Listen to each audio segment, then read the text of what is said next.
Good morning. I have a confession. I'm a blockhead in the pejorative sense because yesterday when I did a vlog and I thanked all my backers, I left one out, and it kills me because she's the one who put me at my goal, and she's a gal I chat with regularly that I really adore, and I feel really bad. So a special, personal, individual thank you to my fellow short-haired gal, Judy. I appreciate you, and I'm so sorry that your name was left out yesterday, but I hope this makes up for it. Thank you, Judy.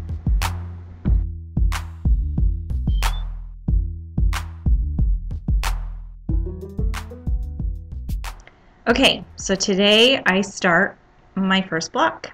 I'm really excited about this one. It's for Anne, the backer who pledged enough to get her very own block.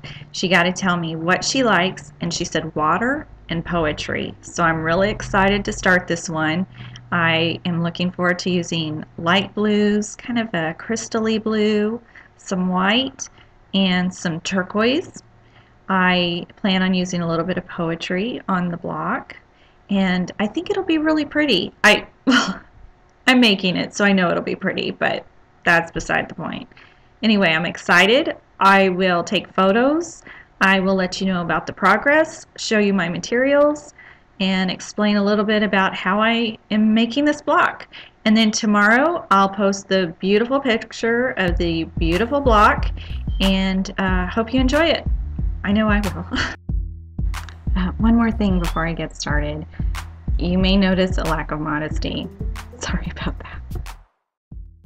Okay, so I wanted to show you my tools for today's block. Well, there's the block. That's kind of a given.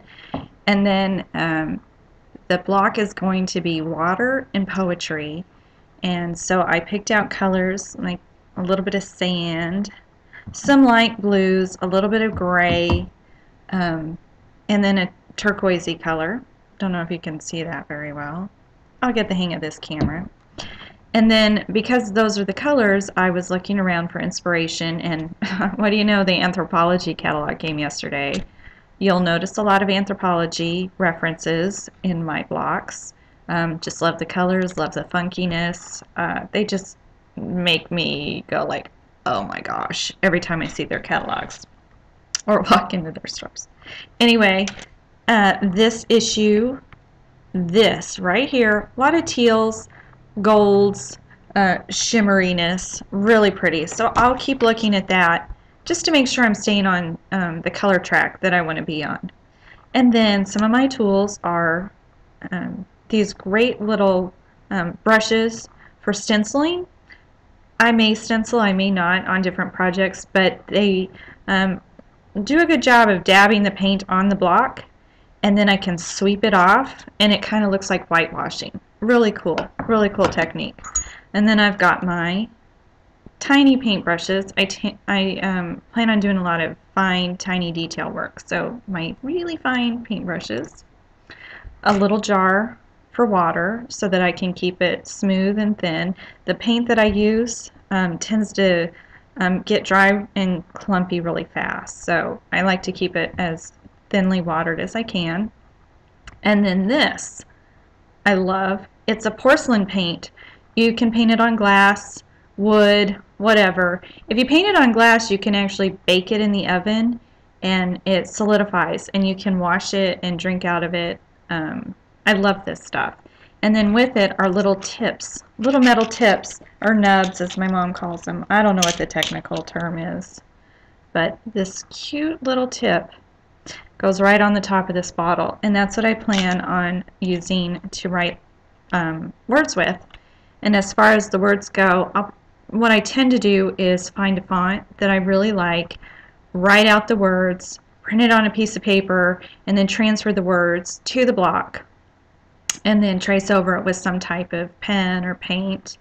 In this case, I plan on using this white paint for a little dimensional and I don't know, just a little crispness. I couldn't get white with a marker, so I'm going to use it with this. And sometimes I handwrite, so I've got okay penmanship, and my penmanship works for certain projects. This one I hope to find a real flowy, not too prissy font, something flowy. That's it. Those are my tools. That's what I plan on using in just a little bit to get started. Little nervous, I'm not gonna lie. When you go to paint on a block, it's not permanent. You can always paint over it, but the more you paint over it, the more you change the surface that you're painting on too. It gets thick, it gets clumpy. So I try to really have a vision in my mind before I get started. If it doesn't come out exactly like my vision, that's okay, and a lot of times I end up with something I like even better. But I do want to make sure I know where I'm going, so I have as few layers of paint, particularly on this block. I want this one to be light, ethereal, and not thick. So here I go. I'm getting started. Talk to you later. Okay, so I've been working on my first block, and I've got the base started, and it's pretty much dry, and it's clouds and sky, and then water. And then what I'll do is I'll add highlights of white and some turquoise. I may add a little tiny bit of glitter just to give like the sparkle of water. That's something I'm still contemplating. I don't want it to be a glittered block. I just want a little sparkle. I also have some gel gloss medium that I could use to give that reflection. Plus, when I'm done, I'll coat it, and that'll give it some shimmer. But I just want there to be a little hint of sun glistening on the water. So first I'm going to eat lunch. I'm hungry. And then I'll come back to this and add the details. Just so you know, if you care, I've been listening to Pandora while I paint. I've been listening to the Waylon Jennings. It's Alison Krauss, the Waylon Jennings, Gillian Welch, stuff like that. And I think when I come back for the details, I think a little minute work will be in order, because that's one of my favorites. Now, see you in a bit. When I said that sometimes I have a vision, but it's not coming out exactly how I imagined it, and sometimes that makes the project better, well, I just had two of those moments. One, the artwork itself wraps around, so you can see that there's water at the same level all the way around. You can turn it and it looks cohesive, but it looked too wraparound. It looked too smooth, too solid. I don't know, it just didn't look right. So I took sandpaper, which I use a lot, and I sanded it to smooth it in part, but I sanded down the edges. So each edge, it gives it more of a, I don't know, like an Instagram look. Gives it a little more rustic, maybe vintage, old, used, loved. I did that, and that made a big improvement. I really am a lot happier with it. And then I did decide to use just a teeny tiny bit of glitter. I took my really fine paintbrush and I added a bright or a light blue, almost white but not, in just little highlight areas. And then I sprinkled on, which I forgot I had, was white glitter. That way it's not sparkly like silver, it's white.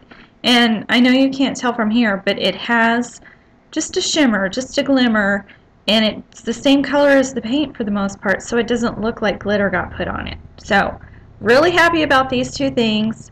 And then I had a stroke of genius. I mean, wicked awesome idea.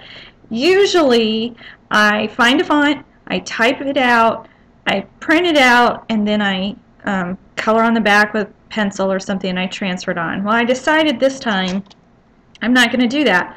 I'm going to put my font, I'll make a space of 2 inches by 2 inches so I'll know the font can fit on the block. And when I find the right font, I'm going to take tracing paper and I'm going to just trace it. I can do that. I do that a lot with the computer screen. I'll put the tracing paper on the computer. I usually do this, sometimes I do cloth napkins, and I write something, I type something out on the computer, and then I trace it I lay the napkin over the screen so the light comes through the fabric of the napkin. And then I trace it with a thin, skinny Sharpie marker. I don't put a lot of pressure on, so it's not like things getting on my monitor. Take it off, and then I use puffy paint to write over it. And I do that for craft shows, for display artwork. It's pretty cool. People like it. So anyway, I'm going to use the same concept with the tracing paper and the font. I'll trace on the words I want, and then I'll scribble on the back with pencil, lay it on the cube, trace it again, and then I'll have my words on the block. I mean, I'm just so freaking excited. I just said freaking. I'm really sorry. My mom's going to be so mad at me. Sorry.